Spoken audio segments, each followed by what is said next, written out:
Bienvenue dans Voix de comptable, le podcast qui t'aide à trouver ta voie.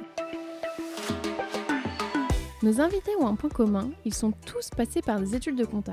Aujourd'hui, ils sont experts comptables, commissaires aux comptes, DAF ou encore contrôleurs de gestion, bref, ils font tous plus ou moins de la compta.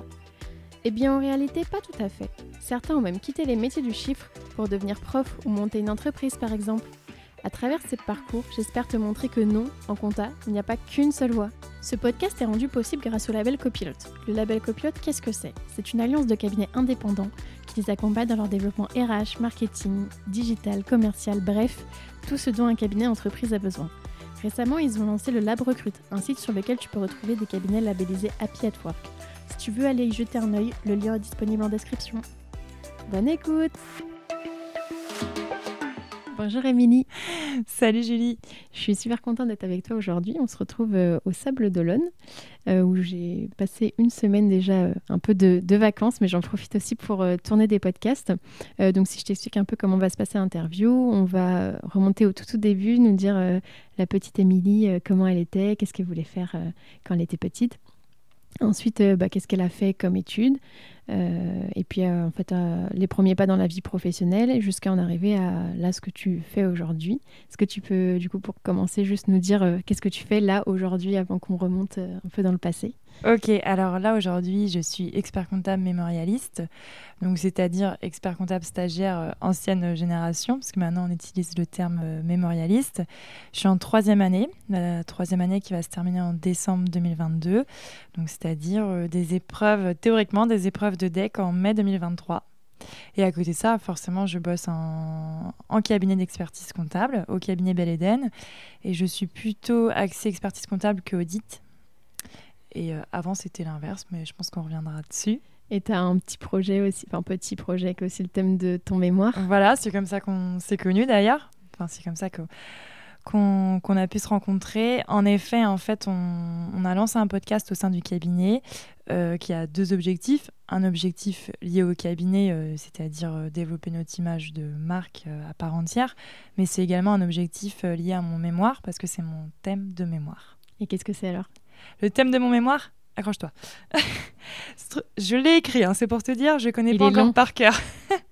Structurer la mise en place d'un podcast natif dans un cabinet d'expertise comptable pour développer sa notoriété. Démarche à destination de l'expert comptable. Ah ouais, c'est un titre ultra long là, sur ta page de garde. Ça prend combien ? Ça prend 4-5 lignes. C'est ça. Mention spéciale à Cyril de Grillard quand même. Cyril, si tu nous écoutes, mais je sais qu'il nous écoute à chaque fois. On parle tout le temps de lui. Qui m'a aidé à le trouver. Donc voilà. Ça envoie. Le pro du podcast aussi, Cyril. Il y a des belles initiatives dans cette profession. Alors, est-ce que tu peux nous dire d'où tu viens ? Alors, je viens de Vendée, donc superbe région, comme tu peux le voir depuis une semaine.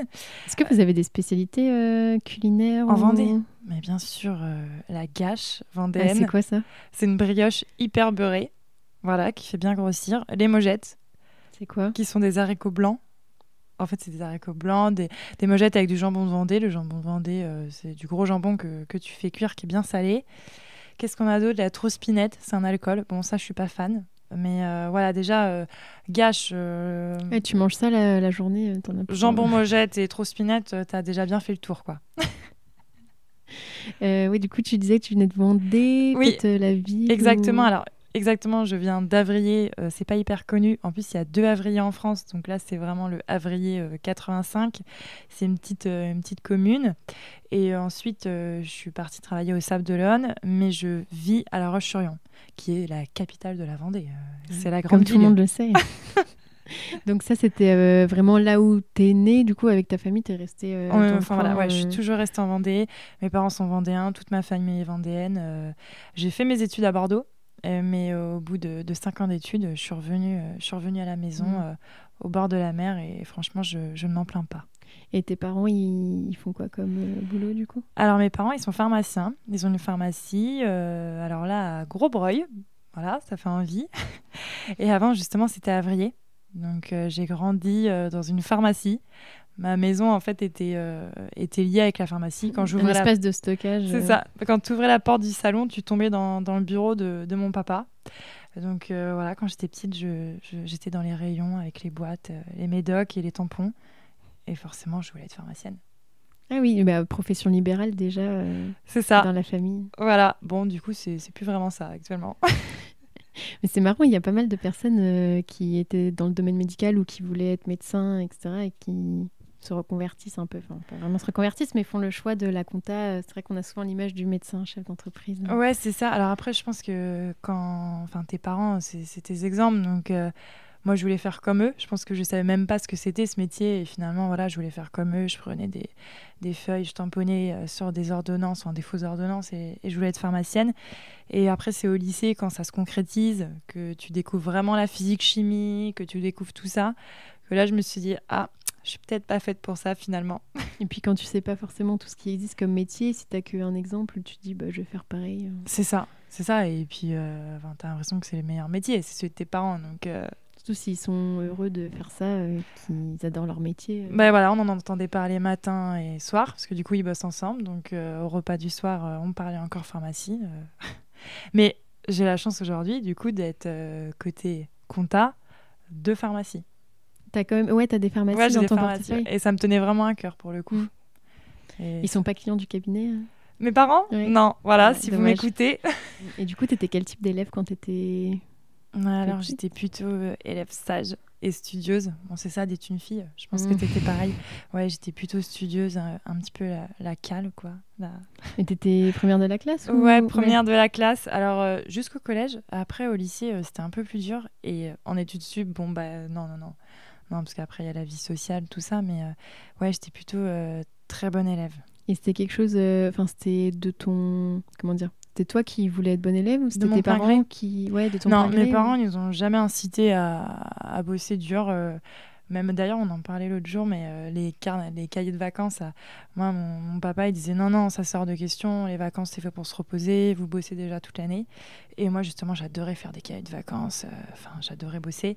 Donc non, c'était vraiment moi. J'avais jamais de problème à faire mes devoirs le soir. Et au contraire, j'aimais bien les faire, que ce soit bien fait, etc. Donc ouais, j'étais plutôt bonne Déjà un élève. peu le côté expert comptable, les choses Oui. soient faites, Les soient choses bien carrées. faites. Voilà, Ça, c'est un truc de fille un petit peu quand même. Un truc de fille. D'être Parce que studieuse. Est-ce que c'est pas un peu sexiste de dire c'est un truc de fille Enfin, Ouais. c'est dans les codes classiques qu'une fille fait, que c'est bien rangé, que c'est Souvent, bien on s'y met plus facilement quand même, tu sais, les devoirs, etc. J'étais plus studieuse à bosser qu'à faire du sport, par exemple, quoi. Mm. Je passais Alors plus que de les temps. gars, Voilà, ouais. Souvent, entre ils ont... guillemets, les garçons vont plus être plus dans le sport, même si... Enfin, ça, c'est plus les codes que la société nous dit, mais c'est pas... C'est vrai. Parce que là, aujourd'hui, en plus, tu fais pas mal de sport, enfin, on en reparlera. Oui, mais... du coup, ça s'est inversé. Bon, tu fais quand même toujours tes devoirs. Ta notice pour le mémoire a été Oui. envoyée. Il y a encore des devoirs, hein. Encore à mon âge. Voilà. Et du coup, est-ce que tu avais des idées de métier? Alors, tu disais que tu voulais peut-être être pharmacienne quand tu étais petite. Ouais, alors ça, c'était plutôt au collège, lycée. Ouais. Ça s'est terminé au lycée, au passage entre la seconde et la première, là où tu choisis en fait ta section. Parce que du coup, j'avais choisi S et rapidement, je me suis rendu compte que physique-chimie, c'était pas du tout mon truc. J'étais pas forcément que je comprenais pas, mais en fait que ça m'intéressait pas. J'étais plus une matheuse pure, quoi, les chiffres. Et j'ai fait quelque chose qui se fait très rarement, en fait, j'ai changé de section.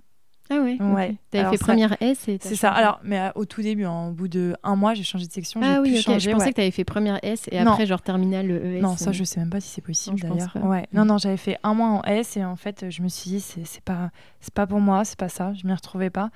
Et j'ai basculé en ES. Donc après, j'ai fait un bac ES, etc. Mais c'est à partir de là où je me suis dit, bon, bah non, j'ai pas envie d'être pharmacienne.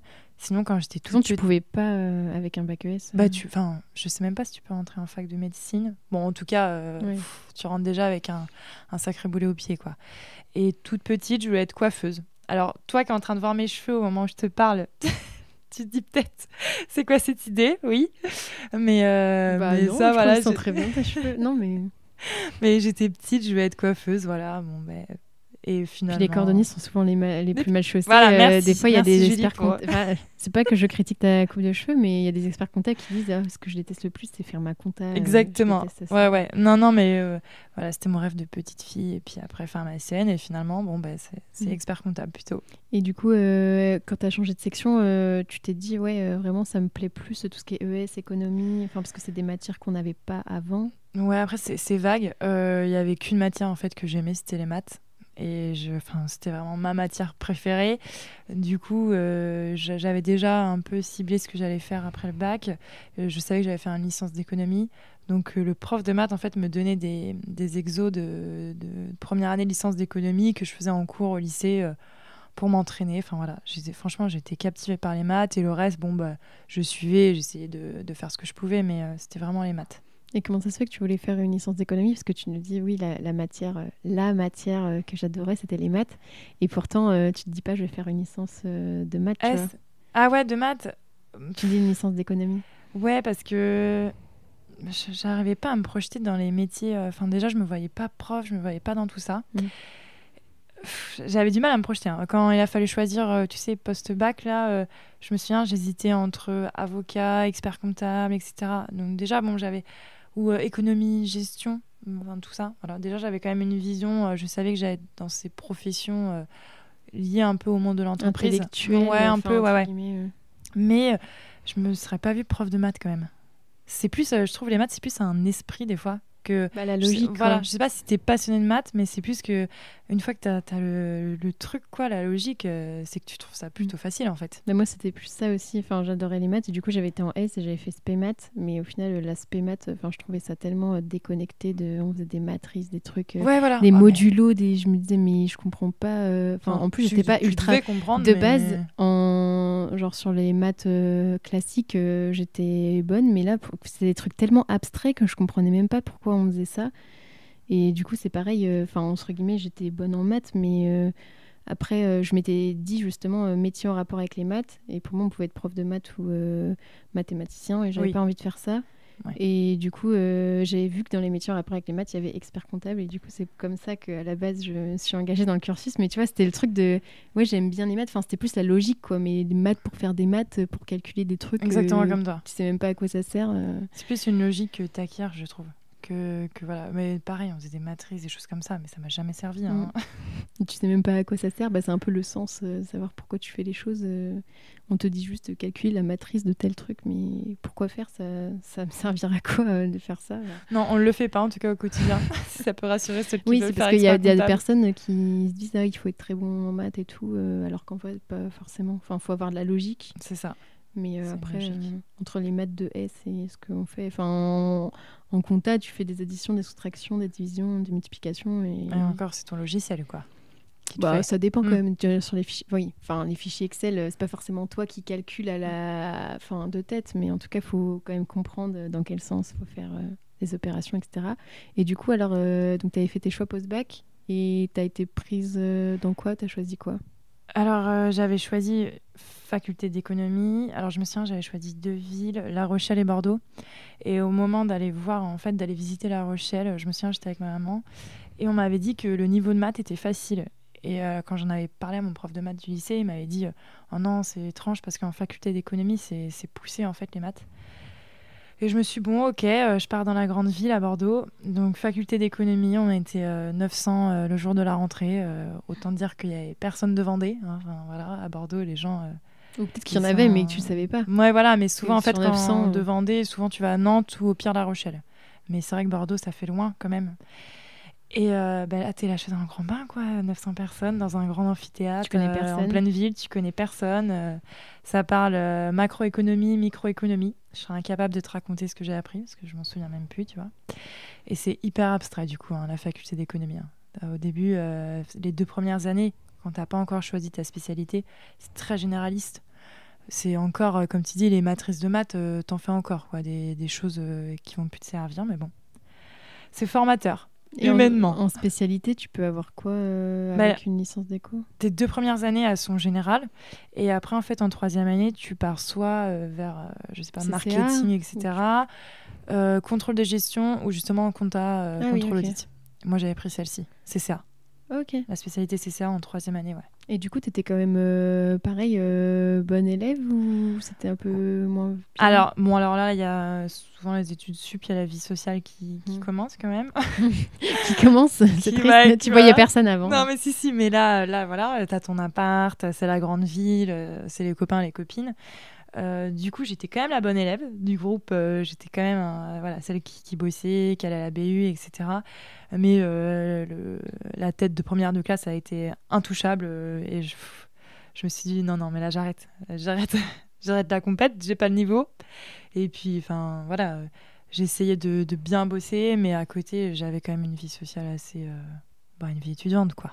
Ouais, t'étais pas recroquevillée, tu faisais pas que bosser, Non, tu sortais quand même et tout. Non, dans une ville comme ça, c'est trop triste. Enfin, Bordeaux, c'est une super ville. Pour les études supérieures, c'était génial.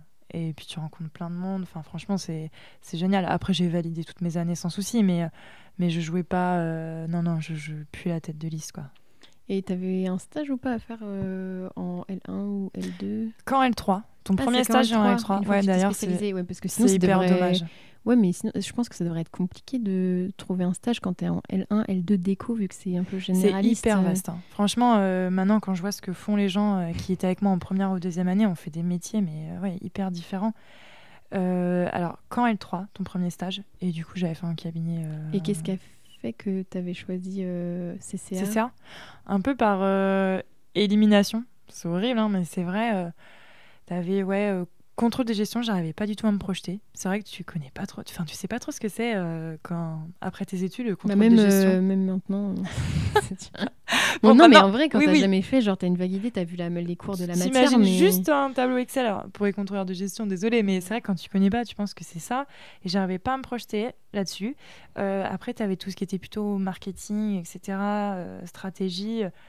J'avais pas l'appétence, enfin je me sentais pas encore. Ouais, et je me suis dit encore un truc de chiffres, je continue là-dedans et je suis bonne dans les chiffres aussi, c'était encore un esprit un peu plus logique et je me suis dit bon allez, on tente, on va en CCA. Et puis même CCA finalement aujourd'hui, ça ouvre plein de portes aussi, il y a pas que expert comptable. Non. Et ça t'a plu, la compta, tout ça? Parce que si, t'avais déjà un peu de compta, je pense, en éco-gestion. Ah non, t'en as pas? Un tout petit peu, je pense. Un tout petit peu, il me semble. Un tout petit peu. Mais alors là, c'est vraiment la compta, comme on dit, t'apprends les basiques, débit, crédit, les comptes comptables. Et ceux qui n'ont pas du tout envie de faire de compta plus tard, ils se demandent ce qu'ils font là. C'est ça. Du coup, ça dépend beaucoup du prof, en fait. Franchement, c'est vrai, en études, ça dépend beaucoup de ton prof. Quand tu as un bon prof, ça te paraît simple et logique, et sinon, c'est vite compliqué la compta. Mais je me suis accrochée, ça l'a fait. Je dis pas que j'étais passionnée par la compta, mais une fois que tu as le truc, comme on en parlait ce midi, mais une fois que tu as un peu le déclic, j'ai compris, débit, crédit, etc. Après, ça va. Ouais, une fois que tu as... Mais il y a vraiment un avant et un après logique comptable. L'avant, il est compliqué. Tu apprends... Enfin, pour tous ceux qui nous écoutent, si vous apprenez vos écritures par cœur... bon courage. Voilà. Non, il faut vraiment prendre le temps de les comprendre, investir son temps d'avoir la logique. Et une fois que tu as la logique, mais en fait, tu vas plus avoir besoin d'apprendre par cœur les schémas d'écriture. Et surtout que, en plus, des fois, tu apprends un schéma, mais il suffit qu'il y ait une phrase qui change dans l'énoncé, que en fait, c'est pas du tout la même écriture. Tout, ouais. Et le problème, c'est qu'en fait, on va pas savoir s'adapter à une situation qu'on connaît pas si on a appris, entre guillemets, bêtement l'écriture. Il faut vraiment comprendre comment fonctionnent les comptes, etc. Mais une fois la que t'as banque, la logique, la banque, c'est l'inverse de... Pourquoi elle fonctionne pas comme les comptes? Oh là là, la grande question. Bon, là, je pense que j'ai commencé. Ça y est, j'ai compris. Là. Oui, ça va. Et alors, tu as fait ton premier stage en cabinet expertise comptable. Oui. Parce que déjà, tu te disais, je t'ai dit, vu que tu avais déjà l'idée notaire, expert comptable et tout, donc quand tu es allé en CCA, tu t'es dit... potentiellement, je vais être expert comptable. Oui. Alors par contre, une fois que j'étais en CCA, moi, je sais pas, j'ai regardé ce qu'il y avait de plus dur à atteindre. Je me suis dit, alors comment je peux faire pour faire le truc le plus long, le plus interminable? Bon, voilà, je vais choisir l'expertise comptable. Ça m'a l'air pas mal. Et ce que j'ai pas dit, c'est qu'entre-temps, du coup, j'avais justement rencontré Olivier Den, qui soit est passé avant ou après moi dans le podcast, mais voilà, qui va passer. Je pense qu'il passera après parce que du coup, vu que j'ai moins de femmes que d'hommes et que je fais une fois sur deux. Qui passera après. Je l'avais rencontré parce qu'en fait, il est ami avec mes parents et justement, il m'avait parlé de son métier. Et là, j'étais encore au lycée à ce moment-là. Il m'avait dit, moi, je suis expert comptable. Si jamais t'es intéressé, tu peux venir en stage chez moi. Je pense que ça peut caler avec tes études, etc. Et c'était resté comme ça.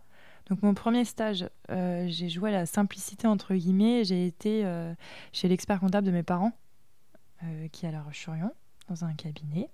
C'était très bien. Je suis tombée dans une super équipe parce que du coup, je suis tombée dans l'équipe qui s'occupait du dossier de mes parents.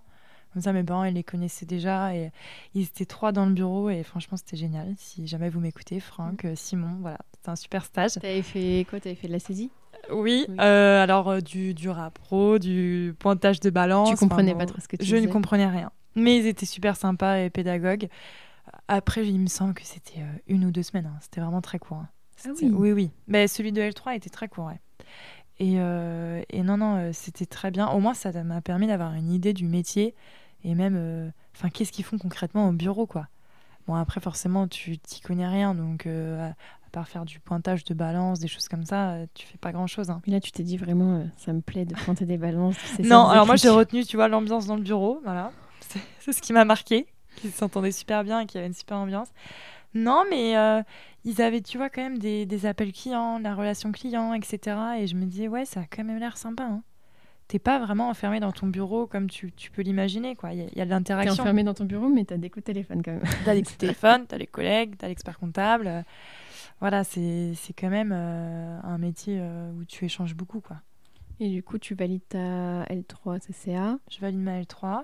Donc là, je fais la suite logique. Je pars en master CCA. Toujours à Bordeaux. Toujours à Bordeaux. C'est plus l'université, là, c'est l'IAE. Okay. Voilà, c'est un petit peu. En gros, quand tu habites à Bordeaux, t'es plus à Pessac, mais tu finis de l'autre côté de la rive. Hyper pratique quand t'as pris un logement près de l'université, mais bon, ça voilà. Et là, par contre, t'es en comité plus restreint, etc. Et ça devient plus concret. Là, tu dis, ok, ça commence à parler DSC, équivalence DSCG. Tu sens que voilà, on s'y approche. Là, les gens qui sont en master CCA, souvent, ils veulent continuer dans la filière. Et c'était en initial? Oui. T'avais Ouais. peut-être pas le choix de faire l'alternance ou... Non, il n'y avait pas d'alternance quand j'y étais. Il me semble qu'ils l'ont mis en place depuis. Ah, mais c'est marrant parce que maintenant, j'ai l'impression que c'est quand même... je sais pas, peut-être que moi je vis dans mon monde, mais j'ai l'impression que maintenant l'alternance en master, c'est... C'est hyper commun? Ouais. Ah ouais, bah nous, pas du tout. Pas du tout. Mais moi, ça m'allait bien. J'étais encore... Franchement, j'aimais bien le rythme scolaire. Hein. Les vacances. Ouais, quand ça s'est arrêté, je me suis dit... Après, t'as découvert la période fiscale et puis... Ah, c'est autre chose. Mais je me suis dit, c'était quand même cool. Moi, ça me dérangeait pas d'aller en cours. Enfin, voilà, tu vas en cours. En plus, t'as tes amis. Franchement, c'était des belles années. C'était sans regret. Non. Et du coup, ton stage... Attends, t'avais un stage de... Donc, après, t'as un stage de M1, un stage de M2. Ouais. Donc là, j'arrive au cabinet Audace. Donc le cabinet Audace, en fait, c'est le cabinet d'Olivier Den. Et il n'était pas encore rapproché avec Jean-Marie Bell pour devenir le cabinet Bell et Den. Et donc Olivier me prend sous son aile et en fait, il m'a dit, bon, bah écoute, tu vas être dans mon bureau pendant 1 mois. Je n'étais même pas dans le bureau de quelqu'un d'autre.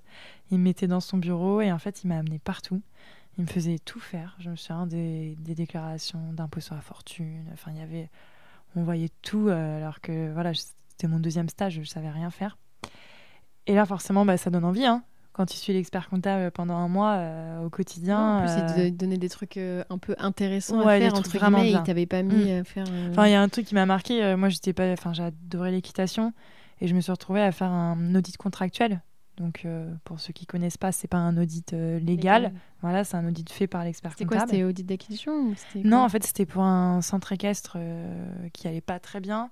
Et du coup, on faisait un audit pour comprendre qu'est-ce qui n'allait pas, etc. Mais alors, c'est une des missions qui m'a le plus marqué, quoi. Toi, t'arrives, avant, t'avais fait un stage où t'avais pointé des balances. Là, tu te retrouves dans les écuries à faire un audit, du contrôle interne, etc. Enfin, j'avais trouvé ça génial. Et c'est là, je pense, où j'ai commencé à mettre les pieds dedans. Et à me dire, c'est quand même pas mal. Et puis, il faut savoir qu'Olivier, il est pas du tout... il est plutôt même profil que moi. Il est pas du tout saisie, production comptable, etc. Donc, lui, il m'a montré les facettes du métier qu'il adore. Et du coup, c'est forcément celle aussi qui me plaisait. Donc ça, c'était en M1 M1. Et M2 M2, rebonjour, je suis revenue. Mais là, du coup, c'était le cabinet Bell et Den pour le coup. Et là, j'ai fait beaucoup d'audits en stage de M2 parce que c'était 6 mois. Donc, tu as quand même le temps de... t'as quand même le temps d'être autonome. C'est une façon de dire, mais... d'évoluer. Voilà, ouais, de mettre des choses en place, de t'approprier les dossiers, etc. Donc, j'ai allé sur les missions de CAC. Et là, je bossais beaucoup avec Jean-Marie Bell, du coup, qui est le 2e associé. et il avait un portefeuille d'une 40aine de dossiers en CAC. Donc pendant 6 mois, en fait, j'ai fait quasi que ça. Du CAC. C'était un choix de faire du CAC ou c'était eux qui t'ont Alors, mis sur le moment, là-dedans je pense que c'était surtout qu'il y avait un gros besoin là-dedans. Il y avait un gros besoin parce que les collaborateurs en expertise, ils pouvaient plus. Et avec leur portefeuille, ils avaient plus de temps d'aller en CAC. D'ailleurs, l'expertise et le CAC, c'est compliqué de gérer les deux. Ça, c'est mon avis perso. Ouais, c'est ce que j'avais entendu que vu que tu as les échéances tout le temps c'est ça, en expertise. En expertise, tu les as toujours. Et tu as aussi les échéances de CAC. Donc, faire ton rapport à temps quand même. Et je pense qu'ils avaient besoin sur cette partie-là du métier. Donc, c'est là où j'ai été naturellement. Et finalement, on faisait une bonne équipe avec Jean-Marie. C'est des super souvenirs parce que tu te déplaces. Tu te déplaces, tu découvres des villes, etc. Et puis, tu vas au sein des entreprises. Tu vois tout, tu entends tout. C'est quand tu es curieuse, etc. Mais curieuse bien placée, mais c'est hyper enrichissant, quoi. Et tu as des anecdotes, je sais pas, peut-être des inventaires un peu bizarres où il fallait se lever tôt ou se coucher tard Alors, on en faisait à l'Île-Dieu. Donc, c'est pas très loin de chez nous, pour ceux qui connaissent pas. Et c'était hyper tôt le matin. Donc, Jean-Marie nous faisait prendre le bateau à 6h du matin en plein hiver. Donc, autant dire que la mer en plein hiver en Vendée, elle est pas plate. Le bateau de pêche.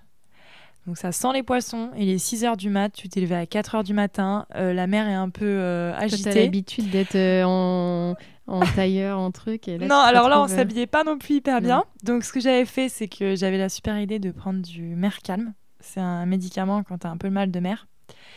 Et du coup, je n'avais pas vu que c'était un médicament à avaler. Et moi, en fait, j'avais fait fondre dans ma bouche. Et j'avais fait faire pareil à ma collègue qui était avec moi. Et finalement, c'était un médicament à avaler. Et en fait, ça a anesthésié toute la bouche, quoi. Et bref, ça restait un super souvenir. Autant dire, du coup, on n'a pas été malade, parce qu'avec notre médoc. Mais ça, c'était une sacrée mission. Et en fait, c'était un inventaire d'une grande supérette. Et puis, Jean-Marie rigolait parce que moi, je comptais les couches, les gros trucs et tout. Et puis, lui, il se retrouvait à la papeterie à compter des tout petits trucs un par un. C'est vrai que les inventaires, tu t'en souviens. Et du coup, toi, c'est quelque chose que tu aimais bien, le CAC ? L'audit. Ouais. Alors, je trouve que tu as des aspects positifs et négatifs. Alors, positif dans le sens où tu es vraiment au cœur de la société, tu découvres tout. C'est vachement formateur parce qu'il y a des sociétés qui ont une gestion interne irréprochable, des process, etc. Tu te dis, waouh, ils font vraiment les choses bien. Pour ça, c'est hyper intéressant, c'est enrichissant professionnellement parlant.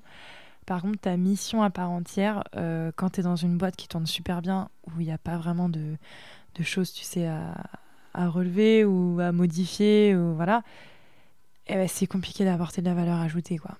Et surtout qu'il y a ce truc de dire on peut pas faire de conseils. Donc, c'est ça. Et c'est un peu ce positionnement, je trouve, qui est délicat. Finalement, des fois, tu as l'impression de... Alors si, tu apportes bien sûr ton expertise et tu vérifies que tout est OK. Mais quand il y a un super expert comptable au-dessus qui fait très bien le taf, le client, des fois, il se dit, il met de l'argent. Voilà, le CAC, qu'est-ce qu'il m'apporte en plus, sachant qu'il m'apporte pas de conseils. Et ça, c'est un peu compliqué. Mais on avait de la chance, on avait des clients sympas et voilà, qui rendaient notre mission aussi agréable. Et donc ça, c'était en M2 que tu avais fait du CAC. Et donc après, alors, je suppose que tu as validé ton master. J'ai validé mon master, voilà. Ils ont proposé de m'embaucher. Olivier m'avait dit, c'est quand même dommage, il faudrait que tu ailles voir ailleurs. Tu as fait tes stages chez nous. Ah ouais, tu vois, c'est marrant comme démarche. Alors que vu que maintenant, il y a pénurie de collab et tout, je pense que j'ai l'impression que les cabinets seraient plus à dire oui, viens chez nous plutôt que va voir ailleurs. Et... Bah oui, je suis d'accord. Ouais. Normalement, je pense qu'il aurait dû dire ça, mais le fait qu'ils me connaissent aussi personnellement, je sais pas, peut-être qu'il s'est dit j'ai pas envie qu'elle reste ici, qu'elle me connaisse, qu'elle reste ici, et en fait qu'elle soit pas épanouie, qu'au moins si elle va voir ailleurs, limite elle s'assure qu'elle était bien chez nous ou alors qu'elle est mieux ailleurs en fait. Donc c'est ce que j'ai fait. J'ai été voir ailleurs. Je suis pas restée longtemps, non pas que c'était pas bien, c'est juste que moi en fait je m'y retrouvais pas dans ce cabinet, dans cette organisation, etc. Du coup, tu étais collaboratrice Donc, j'étais collaboratrice audit dans un beau cabinet d'audit, ouais. Et j'ai dû rester une semaine. Ah oui. Et en fait, je m'y retrouvais pas. Enfin, je n'arrivais pas à l'expliquer, je m'y retrouvais pas. En plus, forcément, j'avais encore mes collègues ici qui me disaient alors, ça se passe bien Oui, oui. Ça va, une semaine. Voilà. Et bon, je me suis dit... Après, moi, je marche beaucoup au feeling, aux premières... Enfin, voilà. Et là, je m'étais dit, mince, je crois que ça va pas le faire. Et puis, j'avais pas envie de leur faire perdre leur temps non plus. Enfin, tu vois, moi, je peux pas faire semblant, quoi. C'est soit ça le fait, soit ça le fait pas. Donc, j'ai été sincère. Je leur ai dit au bout d'une semaine, je le sens pas, je pense que ça va pas le faire. Ils m'ont dit, c'est tout. Et je dis, ouais, mais bon, voilà, je préfère m'écouter, je me connais. Donc, du coup, j'ai été de nouveau sur le marché. Et en fait, très rapidement, Jean-Marie et Olivier m'ont dit, écoute, non, on t'a pas remplacé. Hein, donc, tu reviens si tu as envie de revenir. Et c'est ce qui s'est passé, finalement. On a refait un entretien. J'ai expliqué aussi pourquoi moi, j'ai été voir ailleurs et je suis pas restée. Voilà. Et on a mis les choses au clair. Et du coup, j'ai repris l'aventure avec eux. Et finalement, ça tombait bien. En plus, c'était une période d'audit où il y avait plein de dossiers. Franchement, ils auraient galéré. Ils auraient galéré. Et depuis, ça va faire 4 ans. Donc, tu vois, voilà, je suis encore là. Et ça, c'était à quel moment, du coup? C'est quand j'ai terminé mon master, voilà, à la rentrée qui suit le master, tu vois. Et du coup, tu avais prévu de passer tes épreuves du DSCG Alors, oui, tout de suite Oh là là, sacré sujet. Oui, je m'étais dit, je tente le coup. Je vais passer mon DSCG à la sortie de mon master.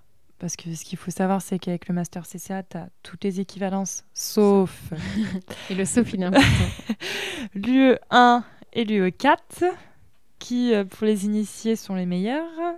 Ou les pires. Voilà, ça dépend du point de vue. C'est les plus durs, quoi, faut le dire. Et je m'étais dit, je vais le tenter. Alors, je l'ai tenté.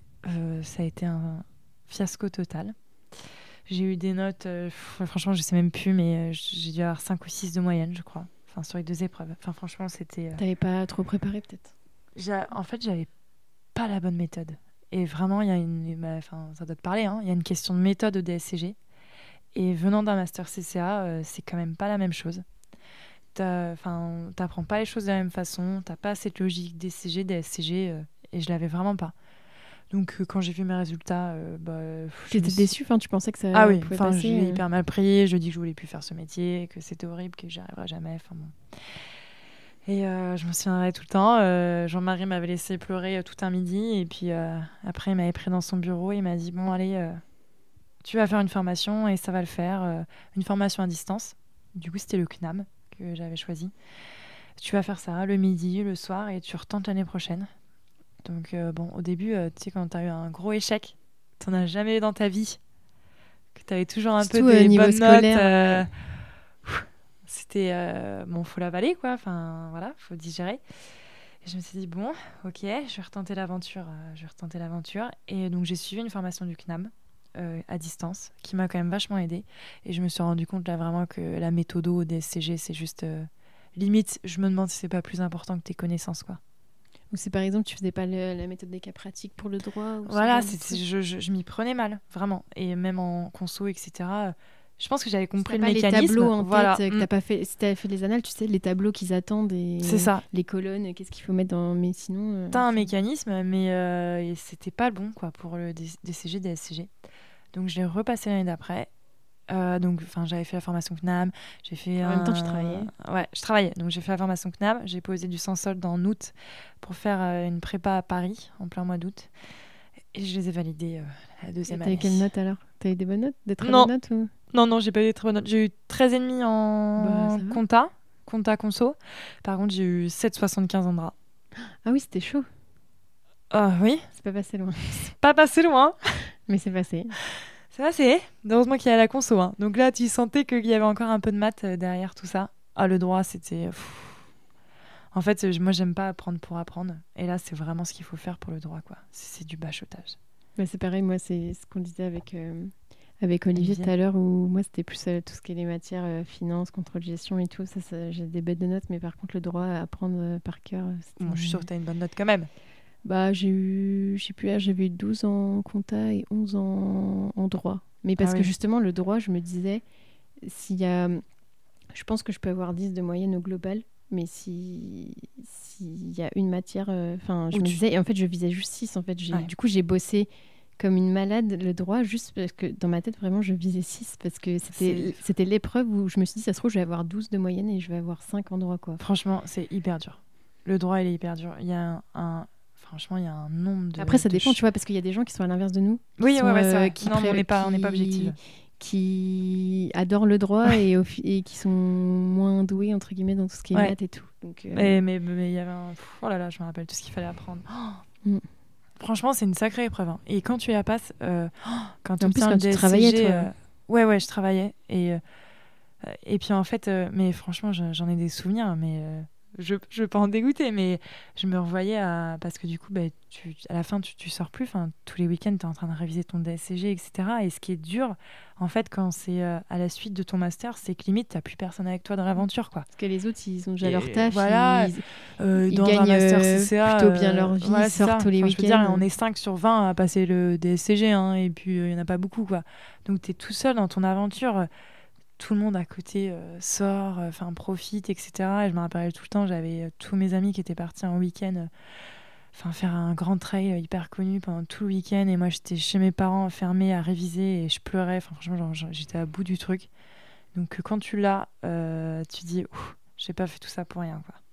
Et tu faisais comment, du coup, pour réviser en même temps que le tu boulot travaillais? Tu révisais le soir, le week-end? Alors, le midi, je me regardais parce qu'en fait, tes cours en visio, c'était pas une heure fixe. Tu les regardais quand tu voulais. Tu peux faire des replays. Donc, le midi, je me faisais des replays entre midi et 2 sur une demi-heure, 45 minutes. Et après, le soir et le week-end, je faisais des grosses sessions avec les exercices, etc. Et le CNAM, en fait, il te demandait de rendre des devoirs, qu'il te corrigeait. Tu peux avoir un point en plus.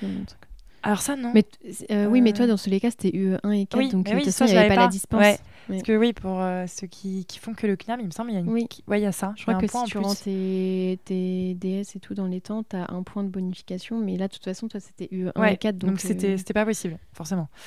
J'aurais bien aimé avoir un point. Donc le midi, ouais, c'est vrai que j'avais jamais eu quelqu'un qui avait dit ça, mais oui, comme Olivier, il court, il fait son sport le midi, faut pas oublier que le midi, c'est un temps libre, entre guillemets. Qu'on peut utiliser à faire d'autres choses. En fait, j'étais en mode je mangeais très très rapidement ou derrière mon PC et je regardais des visios, je bossais et puis après le week-end à fond, quoi. Le week-end à fond. Et comme quoi ça se fait. Ça marche. Et du coup, donc, quand tu obtiens ton DSCG, moi je suppose que tu es contente. Ah oui, alors c'était un jeudi, je me rappellerai tout le temps et franchement, et en fait, on était tous hyper émus parce que finalement, vu qu'en plus du cabinet, quoi. Ouais, voilà. Puis vu que je l'avais pas eu directement la première année, ça avait été un peu dur. Et tout le monde était stressé avec moi. La journée, je me souviens, tout le monde regardait, etc. Je me rappelle même qu'il y avait une AG. Jean-Marie voulait que j'aille. Il pouvait pas assister à une AG, m'avait demandé de le faire. C'était 1 heure après les résultats. Je lui ai dit, je me sens pas capable. Si je l'ai, je serais trop contente pour faire. Si je l'ai pas, je pourrais pas je pourrais pas cacher ça à une AG.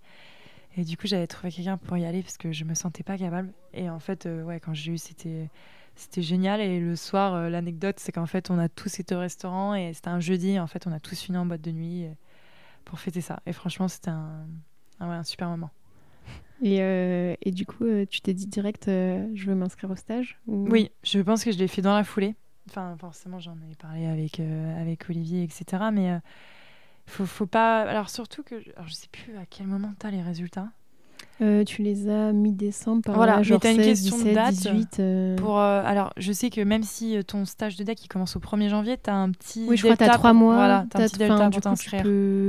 Ouais, tu as 3 mois où tu peux faire de manière rétroactive, mais je crois que pour le 1er janvier, je sais pas, si tu t'inscris en avril, mai, un truc comme ça, c'est bon. C'est plus après, au cours de l'année, en général, tu as 3 mois, mais je crois que pour le premier semestre, ils sont plus cool. Ouais, ils sont plus cool. Après, je pense que ça dépend des régions aussi. Enfin, mes souvenirs, du coup, moi, j'ai dû avoir le DSCG en fin 2019, donc après, c'était début 2020.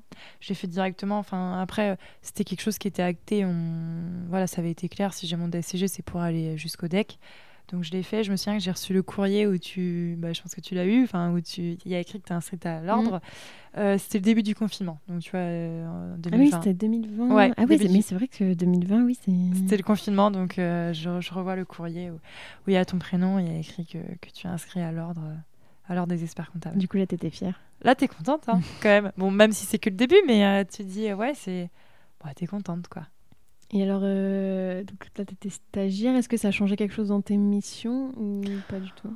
En toute franchise, pas énormément. Parce que ce qui change, c'est que tu as des formations à côté. Mais après, je pense que naturellement, tu cherches à évoluer. Tu cherches à aller sur des sur des sujets sur lesquels tu n'aurais pas été naturellement. Et même, en fait, les experts, ils t'amènent... ils disent, bon, cherche dans la doc, je te donne pas la réponse tout de suite, tu cherches dans le Lefebvre. Enfin, voilà, ils t'emmènent aussi vers un niveau d'expert comptable.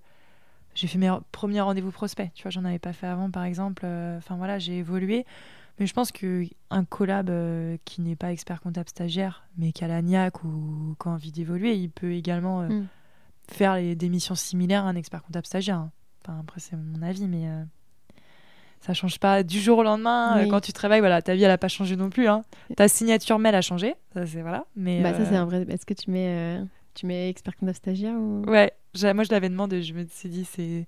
Ouais, j'avais envie qu'il change ma signature. Donc après, tu as les clients qui te demandent si tu es en stage, quand se termine ton stage, voilà. Mais parce qu'ils comprennent pas forcément le terme. Voilà, ils comprennent pas forcément le terme expert comptable stagiaire. Mais toi, tu le comprends et tu es bien contente de l'avoir, quoi. Et du coup, tu faisais toujours de l'audit. Est-ce que tu as fait que ça? Est-ce que tu as changé? À mon avis, c'est courant 2020, justement, que ça s'est inversé. Donc, j'avais un gros portefeuille audit. Et du coup, Jean-Marie Bell a revendu ce portefeuille. Donc, Olivier conservait 10-15 mandats. Jean-Marie en avait une quarantaine. Donc, du coup, j'avais quasi perdu quand même une bonne partie de l'audit. Ouais. Et ils m'ont affecté des dossiers en expertise petit à petit.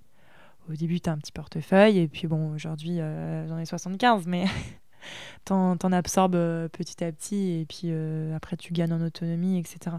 Donc, en fait, c'est au moment de mon stage un peu que ça s'est inversé. Je me suis j'ai plus travaillé en expertise et moins en audit, mais j'en fais toujours un petit peu, ouais. Et toi, c'est quelque chose que tu avais envie de faire plus d'expertise, ou c'est vraiment le contexte qui a fait que, et toi, tu préfères l'audit? J'avais pas trop de... Je sais pas, j'avais pas trop d'avis tranché. Tu t'es pas posé la question? Ouais, voilà. En fait, c'est ce que j'allais dire, j'avais pas d'avis tranché. Mais vu que Jean-Marie, déjà, elle était dans une politique de vendre, et ben à la fin... Enfin, c'est pas pareil quand tu sais que cette activité, elle s'arrête, tu vois. Tu t'investis pas pareil.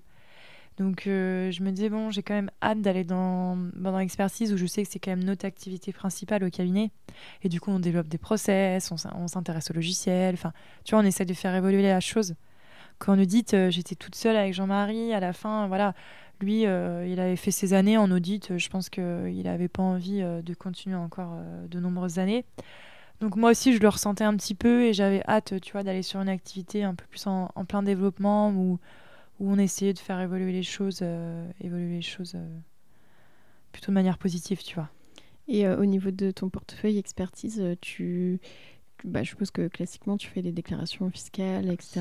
Et est-ce que, je sais pas, tu fais un peu des missions exceptionnelles, des fois Alors, on a fait des audits contractuels. Ou des... Ouais, alors pas mal, parce que du coup, je reçois un petit peu de clients prospects, ou alors je vais avec l'expert en rendez-vous, et on fait pas mal de prévisionnels quand même. Hein. On a beaucoup de créateurs. Ça, c'est quelque chose que ouais, moi j'apprécie, ça, les prévisionnels. Après, on a refait un audit contractuel. Là, c'était une séparation d'associés. Hyper intéressant aussi. Et alors, mission exceptionnelle, mais tu as toujours un peu de... Enfin, ça dépend des projets de tes clients, en fait. Hein. Et puis, tu as les tableaux de bord, les analyses. Ça dépend de leurs demandes. Mais on est aussi bien occupé quand même par les missions un peu plus classiques. Hein.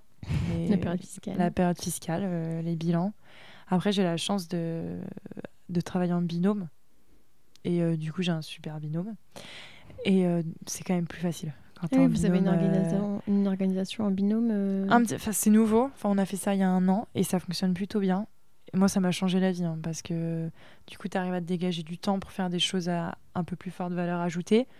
Et puis, voilà, moi, c'est Sophie qui bosse avec moi et du coup, elle a fait les mêmes méthodes que toi, tu vois, elle travaille comme toi et c'est une fonction super. Enfin, c'est indispensable hein, pour évoluer. Quand tu dis binôme, du coup, c'est un apprenti en alternant? Non, Sophie, elle est en CDI ici. C'est une reconversion professionnelle. Okay. Avant, elle était...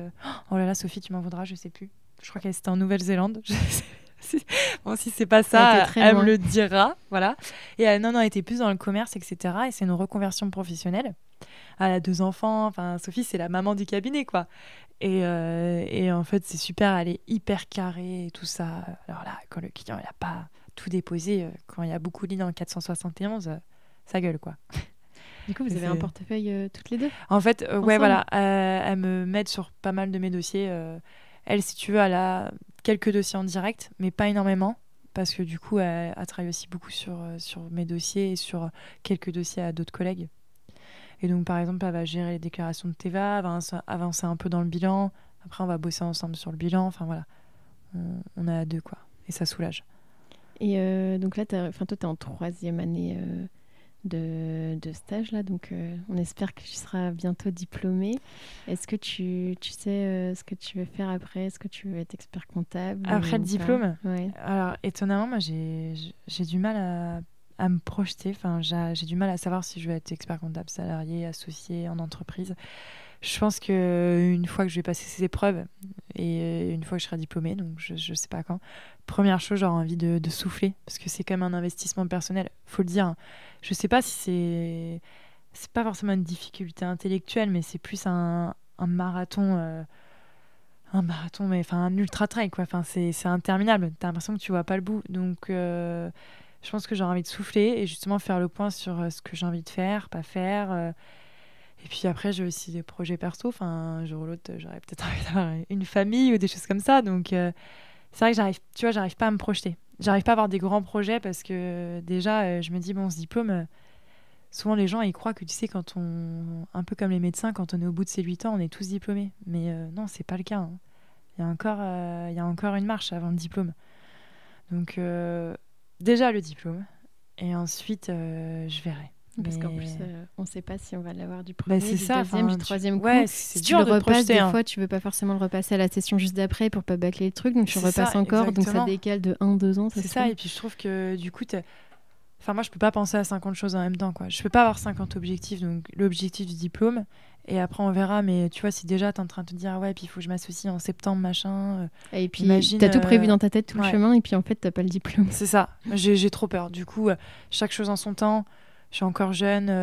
Enfin, j'ai que 26 ans. Donc, bon. Tu vois, je laisse les choses venir et on verra. Mais c'est sûr que oui, je voudrais faire évoluer mon poste et c'est normal. C'est normal, on fait pas ça pour rien. Non, mais c'est bien que, tu vois, tu le dises.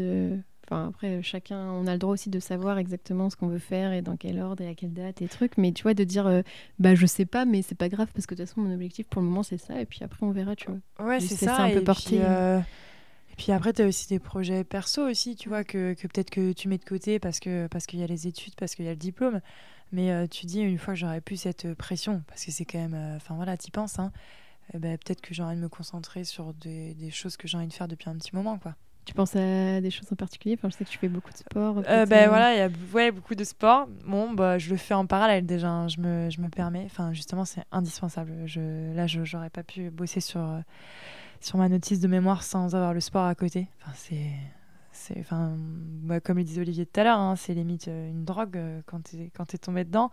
Mais après, t'as aussi, oui, sur le plan perso, enfin, bah, avoir une famille, des choses comme ça, quoi. Et donc, c'est pour ça. Et même à mon dernier entretien annuel, je leur ai dit, je peux pas vous dire maintenant. J'attends d'être diplômée, de souffler et de voir là où j'ai envie d'aller, quoi.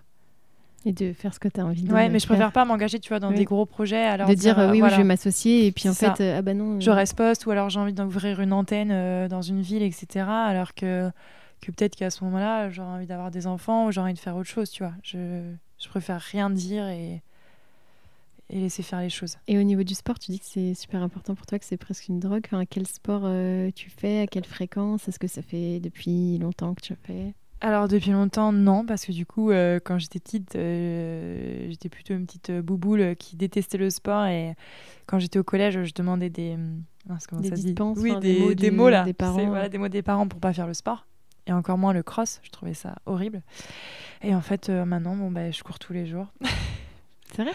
Ouais, limite. Non, mais limite, enfin oui, il y a un jour dans la semaine où je vais pas faire de sport, mais ouais, j'en fais tous les jours. Beaucoup de courses à pied, de trail, un peu de vélo pour justement pas faire que courir non plus. Au niveau des articulations, c'est quand même pas super. Mais beaucoup de sport. Et c'est indispensable. Et au cabinet, j'ai la chance de pas être la seule. Donc on a des douches au cabinet. Le midi, ça arrive qu'on aille courir. Là, il y a 2 jours, on s'est fait du renfo le midi, une séance de renforcement musculaire. Enfin, c'est cool de partager ça en plus entre collègues. Et du coup, t'en fais des fois le midi, t'en fais le matin, le soir? Beaucoup le soir. le soir, parce que je suis quand même en club, donc je vais aux entraînements club en fait. Club du coup De course running, à pied en fait, de course à pied, de triathlon. Alors moi je fais pas de triathlon, mais c'est que je fais avec eux la course à pied, le vélo, donc c'est le soir, le week-end. J'ai la chance que mon conjoint il en fait aussi, donc du coup c'est un truc qu'on partage ensemble. Et là tu vois, je vais partir en vacances et la destination des vacances est en lien avec la course. Des vacances. Quoi. Ouais, moi, je fais mes vacances en fonction des podcasts et puis toi, tu fais en fonction des vacances des en courses. fonction des courses. Voilà. Donc là, on va dans les Pyrénées pour faire le GRP. Et tu parlais justement que vous avez des douches au cabinet et notamment, vous êtes certifié Great Place to Work. Est-ce que tu peux nous expliquer un peu ce que c'est et s'il y a des initiatives que vous mettez en place au cabinet? Ouais, alors c'est un label, en fait, le label où il fait bon travailler. Enfin, voilà, pour traduire, littéralement. Voilà, c'est un peu la traduction.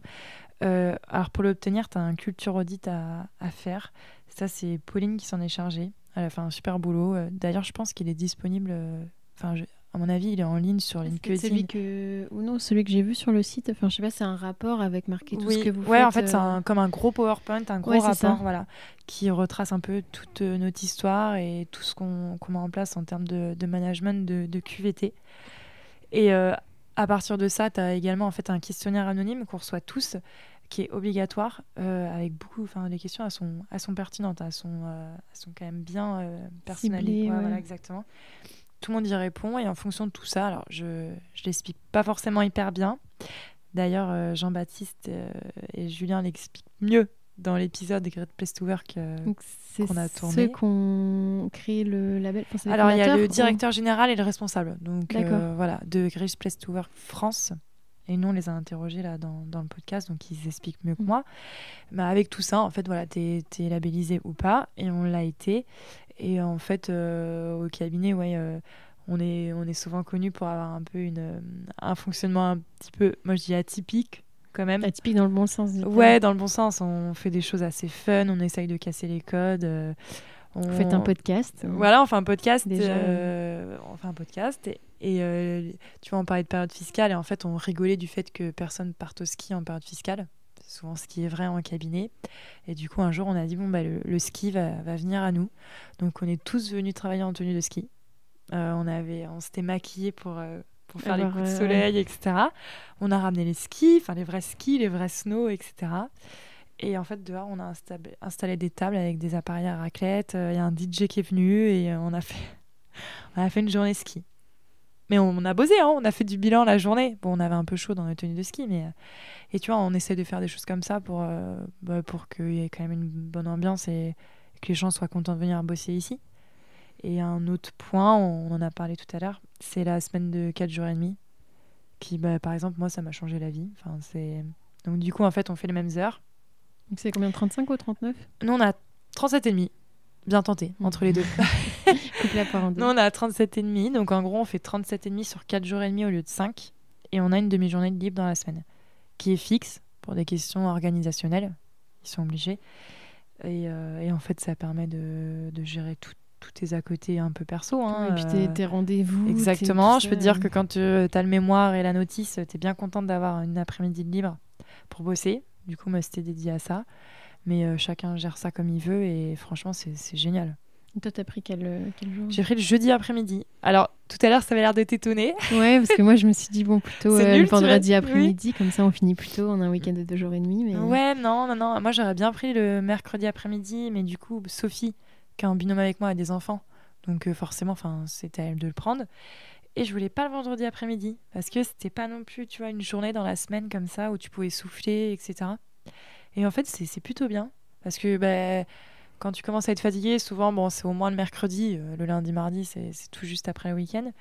Et après, tu reviens le vendredi, mais t'es requinqué, quoi. Et franchement, c'est hyper agréable. Comme quoi, c'est possible 4 jours et demi, c'est possible aussi même 4 jours. En soi, tu travailles pas moins, tu travailles différemment. Tu fais plus d'heures dans ta journée, quoi. Oui, puis des fois, tu es plus productif. Quand tu as moins de temps pour faire une tâche, tu mets moins de temps. Alors oui, si tu si as 4 heures pour faire un truc, tout ce qui est même administratif et tout, ça fait 2 mois que tu sais que tu dois prendre rendez-vous chez le dentiste ou autre et tu le fais pas, mais c'est pas parce que tu n'as pas le temps, c'est parce que... C'est ça. Là, en fait, c'est aussi... pour des raisons d'organisation au niveau de... Parce que là, on commence à être assez nombreux. Et en fait, pour éviter aussi toutes ces contraintes, j'ai rendez-vous là, je peux partir plus tôt, ou je serai pas là cet après-midi parce que j'ai rendez-vous ici. Ils ont dit, écoutez, vous avez tous une demi-journée de libre dans la semaine. Par contre, les rendez-vous, Par contre, les rendez-vous perso, vous les mettez sur cette demi-journée. Sinon, c'est du congé payé. Mais et ça te permet, c'est vrai, de prendre des rendez-vous administratifs, comme tu dis, médecin, médical, etc. C'est quand même plus simple. Oui, c'est vrai que ça évite au final d'avoir toujours à demander aussi. C'est pas forcément évident pour le salarié de se dire il faut que je demande et si jamais il dit non. Quand c'est que je vais rattraper mes heures. Donc c'est quand même pratique. Et même en période fiscale ? Oui. Attention, non mais improbable. On a mis ça en place en pleine période fiscale. Au mois de mars, il me semble. C'était cette année-là ? Oui. Ah oui. Oui. Donc au début, ils avaient dit on attend la fin de la période fiscale. Et en fait, on a créé une petite team QVT, en fait, une petite équipe qui gère la QVT du cabinet, la qualité de vie au travail. Et on a dit, mais non, justement, c'est maintenant qu'il faut ça, en fait. On va pas moins travailler, on va juste pouvoir souffler à un moment, quoi. Et la période fiscale s'est bien passée, donc ça a été conservé. Donc comme quoi, ça peut être mis en place même pendant la période fiscale. Mais tous ceux qui l'utilisent, il n'y a que des retours positifs. Franchement, c'est... pour l'épanouissement personnel ou même en termes de satisfaction collaborateur, c'est génial, quoi. Même, pas en expertise comptable, mais il y a LDLC, qui est comme une grosse boîte qui a mis en place la semaine de 4 jours et qui a, en plus, je crois qu'ils ont... C'est quoi, c'est 32 heures, je crois. Ouais, c'est ça, payé 35. Ouais. Et ça n'a pas diminué la productivité, donc... Mais bon, par contre, ça a augmenté la satisfaction collab. Oui, et peut-être la satisfaction client, je sais pas. En tout cas, nous, en expertise comptable, je pense que si le collaborateur il est plus content, le client sera plus content aussi parce que potentiellement, ça changera moins de collaborateurs. Ouais, c'est ça. Puis tu sais, au début, tu dis, oh là là, je vais être absente une après-midi ou une matinée, le client, comment il va faire ? Mais en fait, non, mais ça se fait. Ça se fait. T'as le droit aussi de souffler pendant 3 heures, 4 heures. Donc bon, ça se fait. Clairement. Et du coup, est-ce que vous avez mis en place d'autres choses ? Alors, vous avez des douches pour les salles, pour ceux qui font du sport, du coup ? C'est ça. C'est un peu, je crois que de ce que j'ai vu au niveau du cabinet, vous êtes assez axé autour du sport. Il y a pas mal de sportifs. Oui, il y a pas mal de sportifs. Ouais, on participe à des événements un peu sportifs. Là, avec une collègue, on a fait un triathlon en relais. Elle nageait et puis moi, je faisais le vélo et je courais. On a gagné, donc voilà, génial. Sinon, on fait des courses, quand il y a des courses en relais, des choses comme ça, on essaie de se motiver, de faire des équipes. Et sinon, au sein du cabinet, mais comme je te disais, des événements, des after-work, ça t'en a un peu partout. Mais en fait, le jour, c'était Frédéric de La Belle Copilote qui me demandait. Et je disais... Frédéric, tu vas nous écouter. Voilà, et je lui disais, mais je sais pas, j'arrivais même pas à lui dire, à part la semaine de 4 jours et demi ou les douches, j'arrivais pas à lui dire un truc en particulier. Mais je disais, toi qui es là, qui a passé une journée avec nous, c'est une ambiance générale, en fait. Tout le monde s'entend bien. Là, par exemple, les filles apprenties, elles ont offert un poisson rouge à leur patron, Olivier, pour mettre dans le bureau, pour pas qu'il se sente seul. Je veux dire, le poisson rouge ou Olivier ? Je sais pas, du coup, les deux. Le poisson qui s'appelle TVA. Non, mais je veux dire, c'est au quotidien, en fait. C'est une bonne entente, c'est une grande famille un peu. On partage beaucoup de choses en fait.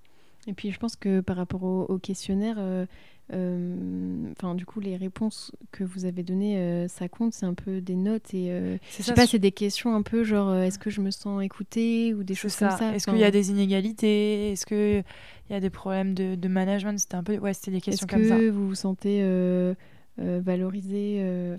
C'est ça. Donc du coup c'est plus de l'abstrait, donc tu peux pas dire oui parce que tu sais, des fois, tu as des boîtes qui disent si on fait plein de trucs. Alors, on a mis en place une réunion par semaine qui fait ça, une réunion qui fait ça. Non, mais tu vois, tu as une liste de courses, mais au final, ça se trouve, les gens, ils sont même pas forcément heureux parce ils se font à moitié engueuler parce que les gens, ça s'approche et... ou que ça sert pas à grand-chose, que personne n'écoute les réunions. Tout le monde en fait, tu mettais, il me semble, je sais plus vraiment, mais tu mettais satisfait, plutôt satisfait, moyen, voilà. Et après, eux, ils avaient vraiment... les experts, ils ont reçu les réponses, mais anonymes. Et la dernière question, par contre, tu pouvais écrire plein de choses. Donc, du coup, chacun avait écrit des choses sur les points améliorés, parce qu'il y en a toujours, voilà, et les points positifs aussi. Et ce qui a été fait, en fait, c'est qu'il y a une réunion après qui a été faite où ils ont présenté toutes les réponses, toutes les stats, voilà.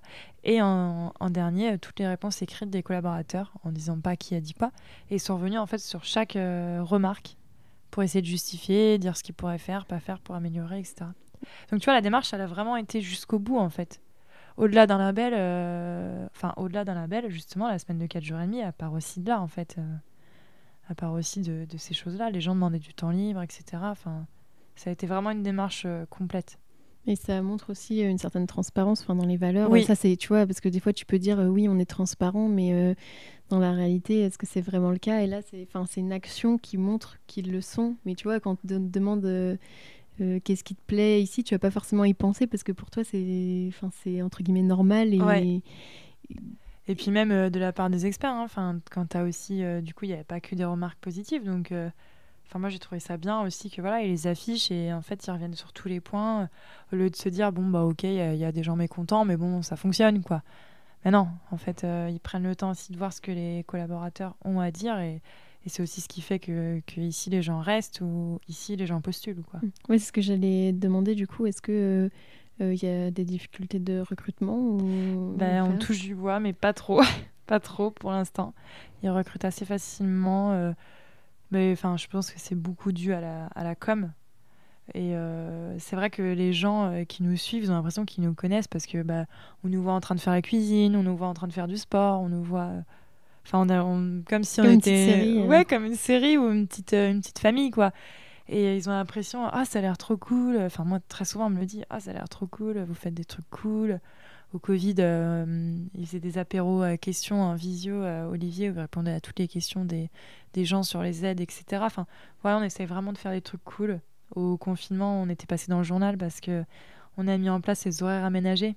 Quand tu sais, à 18h, il fallait être rentré chez toi, etc. Et du coup, on pouvait avoir plus de temps le midi pour faire du sport. C'est vraiment... un tout, quoi. Un tout. Et du coup, les collabs, ils postulent chez nous parce qu'ils se disent ça a l'air sympa. Bon, bien sûr, on travaille, parce que... Là, tu me dis à raconter tout ça, on croit qu'on fait que des raclettes et tout ça. Non, bien sûr. Mais on fait ça dans la bonne humeur, quoi. Et est-ce que le podcast... est-ce qu'il y a des retombées par rapport au podcast, que ce soit en termes de clients ou collab? Parce que tu vois, on pourrait se dire... non, mais c'est quoi ce truc, un expert comptable stagiaire qui passe son temps à pas faire de la compta et à faire un podcast, ça sert à rien. Voilà, il est payé pour faire ça. Voilà, c'est ça, de payer à rien faire, entre guillemets, ça sert à rien. La com et le marketing, franchement, ça on a on a des retombées. C'est dur de quantifier les retombées parce qu'en fait, c'est quand on va aux AG, des choses comme ça. Ah, mais votre podcast, c'est trop cool. Enfin, c'est vraiment... tu vois, c'est pas quantifiable. Ouais, c'est pas quantifiable, c'est plus qualitatif. C'est oral, en fait, les retombées. Et puis donc, ça, c'est pour ceux qui l'expriment, mais t'as plein de gens qui vont le penser, mais qui vont rien dire. Et c'est la grosse difficulté avec le podcast. Et d'ailleurs, je me suis fait la réflexion que moi-même, j'en écoutais beaucoup. Mais est-ce que tu mets des commentaires à chaque fois que tu écoutes un podcast? Pas du tout. On les écoute, on les trouve très bien et on met pas de commentaires. On continue de les écouter, mais... Et on met pas de notes. Et d'ailleurs, je me dis, tous les gens font pareil, mais bon, voilà. Heureusement que t'en as quelques-uns, voilà, qui s'investissent, etc. Mais en termes d'image, ouais, on nous en parle. Il y a un collaborateur qu'on a parlé lors de son entretien, quand il a postulé ici, qu'il les avait écoutés, que ça paraissait cool. Et je pense que si ça a des vraies retombées... De toute façon, je me dis, c'est toujours mieux que ne rien faire, quoi. C'est une action de communication à part entière, en fait. En fait, je pense que les collaborateurs vont peut-être pas postuler ici à cause du podcast, mais ça peut, entre guillemets, le taux de conversion, comme on dit en marketing, entre peut-être ils vont se dire ça a l'air sympa, et le fait d'écouter le podcast, et en plus là, de ce que j'ai compris, vous allez peut-être sortir, du coup, quand cet épisode sera sorti, ils seront sortis plus longtemps, mais des épisodes avec des salariés, etc., pour dire qu'est-ce qu'ils font, et du coup, je pense que si tu hésites entre plusieurs cabinets, peut-être tu vas te dire celui-là il a l'air vraiment pas mal, tu vois. C'est pas ça qui va te faire le découvrir, mais c'est ça qui va te faire postuler ou le choisir. Et puis avec le podcast, là souvent c'est Olivier sur le podcast, mais je trouve que ça a quand même un côté relation intime. Tu découvres les gens, t'as l'impression que t'arrives à les cerner, que tu les connais en fait à les écouter.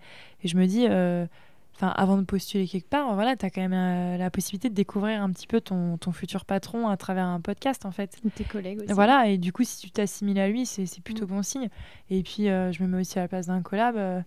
t'arrives dans une boîte, enfin là par exemple Fabien, qui est là depuis 2 mois, avant-hier, il a tourné un podcast, quoi.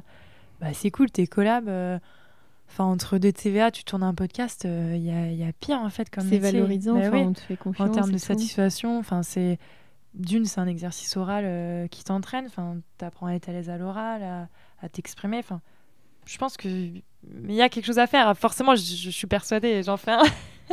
T'es pas objective. Oui. Bah, je suis pas objective, bien sûr, mais il y a quelque chose à faire. Et franchement, entre moi, on me dit tu vas faire que la saisie, ou alors bon bah tu feras la gestion client, mais à côté tu vas faire un podcast au cabinet. Bah, c'est quand même à mon âge, c'est quand même plus sympa, quoi. Bah, après, ça dépend des gens, parce que tu vois, Il y en a t'as que des gens. oui. Et puis en plus, toi, tu fais un podcast, mais tu vois, tu interroges pas les Oui. gens. Donc Enfin, au très final, peu, ouais. oui, enfin, tu vois, en fonction des personnes, il y en a qui vont peut-être être plus. Enfin, moi, je suis introvertie de base, mais qui vont pas vouloir forcément sortir de leur zone de confort et à qui ça va faire peur. Au contraire, tu vois, c'est pour ça Oui. que ça dépend des profils de personnes. Il y en a qui vont se dire ah trop cool, je vais passer dans un podcast, et d'autres qui vont se dire oh là là, surtout pas. Moi, Oui, je veux oui. juste rester dans mon bureau. Ouais, bah oui, c'est ce qu'on disait, ouais. Je suis d'accord. Il y en a pour tous les goûts, hein. Mais justement, t'as au moins ce choix.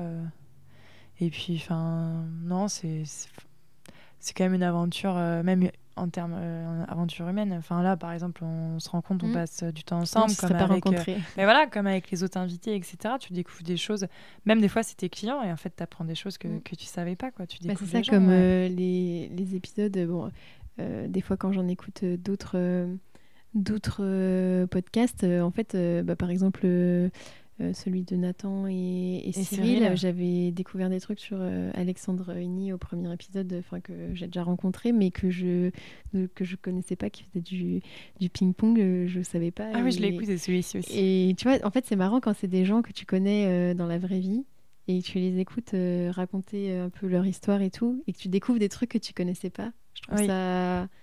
Enfin, moi, je trouve ça super sympa, donc pareil, je suis pas très objective. Tu n'es pas objective non plus, ça, je te le confirme. Et donc vous, votre podcast, c'est T'as vu avec ton comptable. T'as vu avec ton comptable, ouais. Alors, c'est hyper volontaire comme nom. Justement, ça aussi, ça a fait un peu parler, le nom. Il y en a qui ont dit « Oh là là, vous assimilez comptable à expert comptable, mais un peu quelle honte, quoi. » Nous, on l'a fait volontairement parce qu'on considère que... En fait, la phrase... je vais revenir dès le début. La phrase, elle vient de...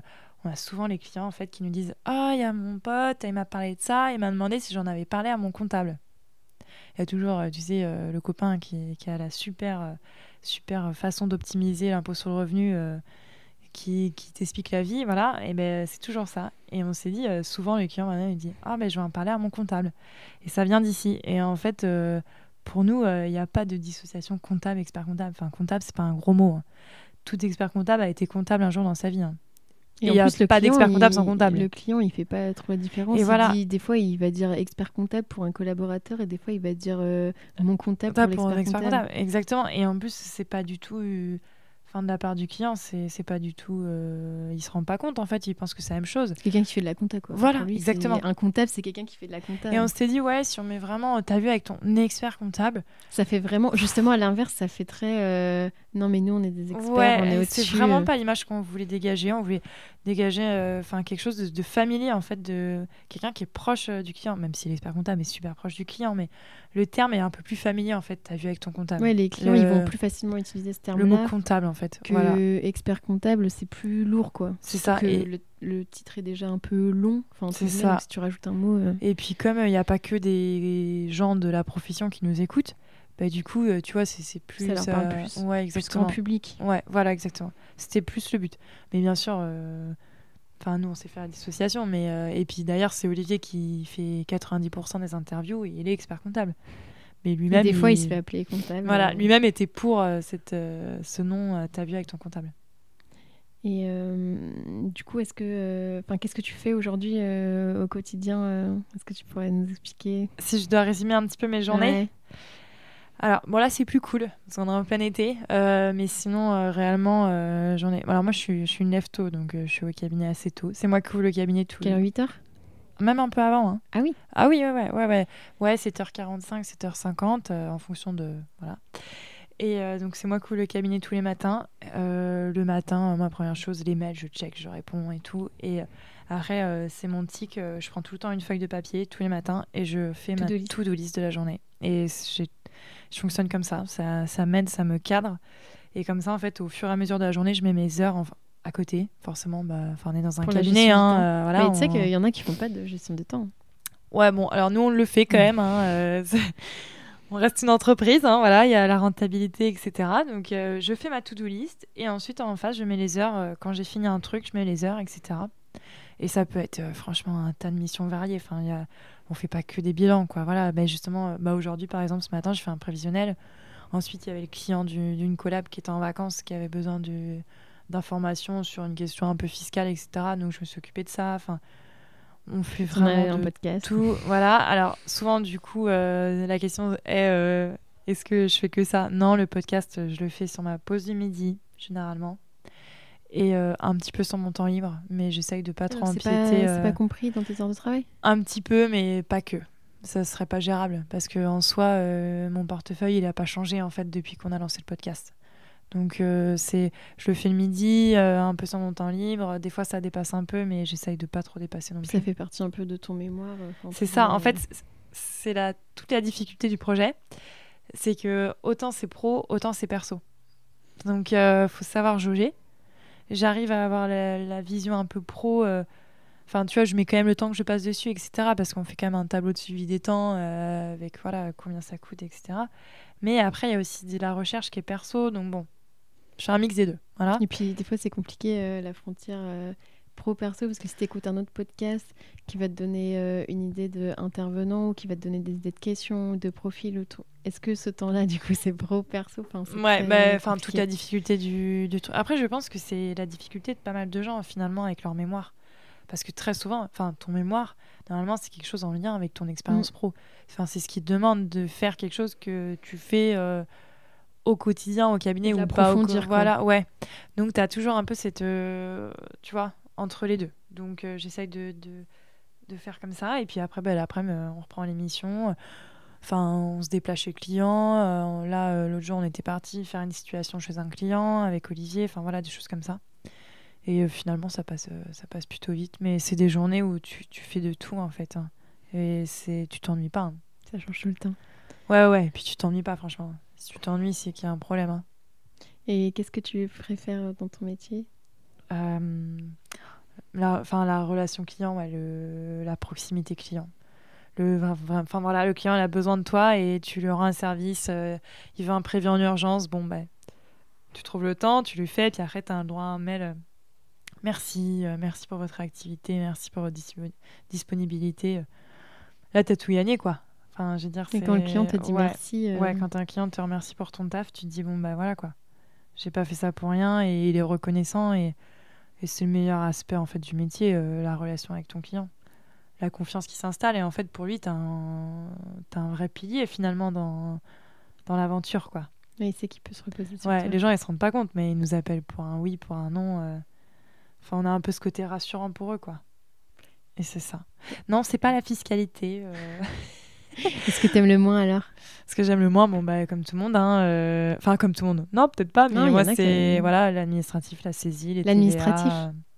La saisie pure, les TVA, les missions un peu plus classiques du métier. Non, mais il y en a qui aiment ça. Ouais. Moi, je m'y retrouve pas. J'ai jamais été passionnée par ces tâches. Alors, je sais pas... Puis c'est peut-être le fait, tu vois, de devenir un master CCA plutôt et pas... je sais pas, moi j'ai fait des SCG, alors ça veut rien classique. Parce que souvent, on parle vraiment d'une différence de profil, en fait. Que souvent, nous, on est beaucoup moins technique, mais plus ouvert, enfin voilà. Après, je pense que dans les deux... Après, c'est vrai que peut-être plus, vu que tu es en université ou que les masters CCA, il y en a aussi qui viennent plus d'écoles de commerce et tout. Ouais, c'est ça, ouais. Et du coup, ils ont plus, un peu comme Olivier, la fibre plus entrepreneuriale. Commerciale, etc., ouais. Et moi, je suis pas trop technicité. Alors, forcément, j'en fais. Et quand je le fais, j'essaie de bien le faire, quitte à le faire. Mais voilà, si ça fait une semaine que je fais du bilan non-stop, à la fin de la semaine... Et donc, la période fiscale, t'es mal, quoi. Du coup, je fais beaucoup de sport. Pour décompresser. Ouais, mais finalement, t'as tellement de boulot que... limite, ça passe vite, en fait. Tu vois pas le temps passer. Ben ouais, limite, parce que ta to-do list, elle est bien remplie le matin quand même. Hein. Mais est-ce que c'est pas un peu triste de pas voir le temps passer, quoi? Genre, Ouais, tu passes de janvier à... Tu ouais, clignes tu les travailles, yeux on est en et... juin, quoi. Ouais, c'est ça. Oui, ouais. Oui, je suis d'accord. Du coup, t'es en Après, mode robot, tu vois. t'es en mode robot, mais après, chaque dossier est différent et faut valoriser ce que tu fais. Enfin, je sais pas si tu vois ce que je veux dire. Voilà. Le bilan, c'est une chose, mais après, moi, ce que je préfère, c'est souvent avant que le client il reçoive ses comptes, ben moi, je lui envoie un mail personnalisé pour lui dire bon, ben voilà, un petit avant-goût. Enfin, vous avez ça, il s'est passé ça cette année. Au niveau du chiffre d'affaires, c'est comme ça.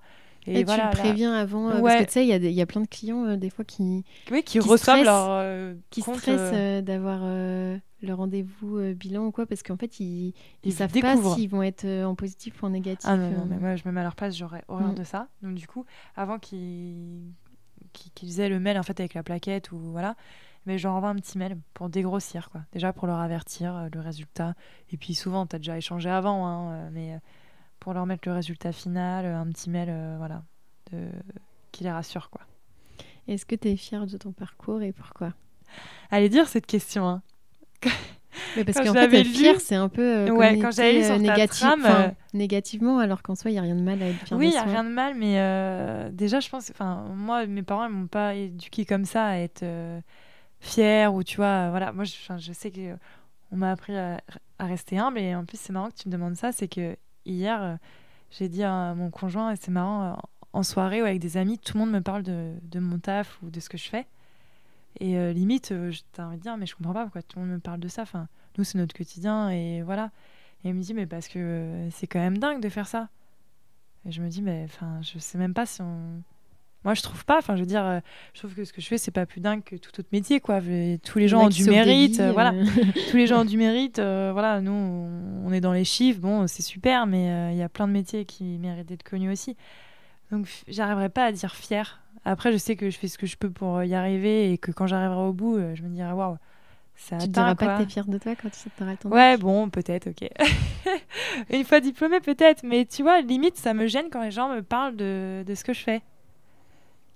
Eux, ils se disent, ouais, c'est dingue ce que tu fais. Ben, c'est pas plus dingue que toi, quoi. Je veux dire, tout le monde apporte quelque chose, en fait. C'est quelque chose qu'eux ne font pas. Et donc, ouais, du coup, et puis on parle en termes d'études et tout ça. 8 ans d'études, oui, bref. D'accord, oui, c'est long, mais je veux dire... tu n'es pas plus intelligent qu'un autre. Voilà, exactement. Tout le monde a quelque chose à apporter à la société. Il n'y a pas que nous, quoi. Et puis, côté humain, tu peux avoir un bac plus je suis d'accord. Un gros con et ne pas avoir de bac. En fait, et avoir un potentiel énorme. Enfin, voilà. Donc, c'est dur. Je pense que c'est aussi de la persévérance, et que nous, on s'accroche, et puis on se dit, tiens, on va aller au bout. C'est ça, aller au bout du bout, parce qu'entre les premières années stagiaires et les derniers, et ceux qui ont le deck, ceux qui sont experts comptables... Il y a du ménage. Hein. Ouais, donc c'est plus s'accrocher pour aller jusqu'au bout, plutôt que... Arrête le DSCG, quand même... Si le DSCG, c'est quand même un beau morceau. Enfin, je veux dire, pour moi, c'est un diplôme, si tu travailles pas, c'est dur de l'obtenir. Ouais, mais le stage, tu vois, c'est pareil, il y en a plein qui arrêtent en cours de route quand même. Oui, mais après, pendant le stage, pendant tes 3 ans, en soi, il n'y a rien de difficile. Non. Parce que tu vas en formation et tu fais un rapport semestriel. Il n'y a rien de difficile, voilà. Mais niveau équilibre vie pro, vie perso, c'est ça. C'est vraiment t'accrocher. Et ouais, voilà, le plus dur, c'est ça. Faut s'accrocher. Oui, c'est dur le week-end, en plein été, de te lever à 6h30 pour bosser sur ton mémoire alors que tout le monde profite. Oui, ça, c'est dur. Ça, c'est dur. C'est peut-être ça, limite, qui te rend le plus fier à la fin, quoi.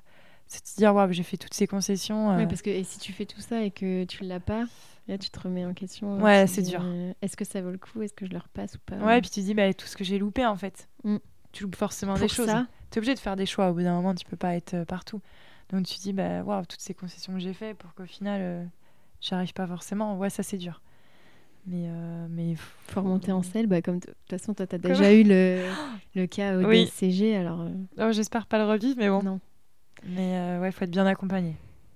Ouais, tu penses que toi t'es bien accompagné au niveau du cabinet par rapport à ton mémoire? Au niveau du mémoire? cabinet, j'ai vachement de chance, que ça soit au niveau des experts, parce que j'en ai pas trop parlé, mais aussi Adélaïde, qui est expert comptable associé. En fait, tous les 3 ils me connaissent, maintenant limite je fais partie des murs, voilà. Et ils sont hyper investis. Après, plus particulièrement Olivier, parce que c'est mon maître de stage et qui m'a accompagnée depuis le début. Mais j'ai vachement de chance. L'autre jour, il était 22h et je lui ai écrit un message. Oh là là, mon mémoire, je sais plus. Je suis paumée. Ouais, Mais en fait, je sais plus, j'étais grosse remise en question et puis il m'a dit c'est normal, t'inquiète pas, ça arrivera. Mais si t'as fait le bon choix. Enfin, en fait, rien que de lire ça, il était 22h, je dis en fait, je t'ai écrit ça juste pour que tu me rassures et oui, enfin, je me dis j'ai de la chance quoi, j'ai la chance de pas être toute seule dans l'aventure et même les autres du cabinet en fait, Pauline, Fabien, enfin tout le monde met sa main, enfin tout le monde participe quoi. Et du coup, j'ai plus l'impression qu'on est une équipe. Et c'est pas moi toute seule dans mon truc, quoi. Et ça, c'est cool. Et après, sur le plan perso, forcément, faut que tu sois bien accompagné. Vraiment. Parce que tu mets quand même ta vie de couple en péril. Mais c'est bien de dire aussi que tu vois, tu as des doutes des fois, et même par rapport à ton mémoire. Je sais pas, moi, ça m'arrive pas souvent, mais je sais plus, ça m'était arrivé récemment où je sais plus, je me disais, mais qu'est-ce que je fais là? Je suis en train de faire un podcast, mais mais je me prends pour qui et tout. C'est genre, ça. Et des tu te fois, dis, mais en fait, il y a mais... des gens qui vont l'écouter, où ça va. Enfin, je sais pas, parce qu'en fait, c'est un peu des projets audacieux. Enfin, le tien comme le mien, tu vois, ça passe ou ça casse. Les gens, ils aiment ou ils aiment pas, tu vois. Dans leurs commentaires, ils sont jamais mi-figue, mi-raisin. C'est tout l'un ou tout l'autre. Donc, des fois, c'est dur. Tu te dis, bon, allez, c'est audacieux, mais j'y vais. Mais forcément, t'as des petites remises en question, quoi. Et ce qui est, tu sais, c'est que quand t'es au moment de la notice, etc., tout le monde présente ses sujets de mémoire aux formations à l'ordre. Tous des trucs techniques et tout, des Et trucs puis sur là, des secteurs d'activité. voilà, Et tout toi, le monde tu est dis, là, la meuf qui fait l'accompagnement le de l'expert podcast. comptable dans la gestion immobilière, l'accompagnement de l'expert comptable dans la reprise d'une... Et puis toi, t'arrives avec ton sujet. Alors moi, c'est le podcast, hein. Salut. T'as tout le monde qui dit, ah, c'est la meuf qui fait le Ouais, truc sur le voilà. podcast. Puis tout le monde te regarde. Ah ouais, c'est bizarre, elle. Mais bon, je me dis, il en faut aussi, hein.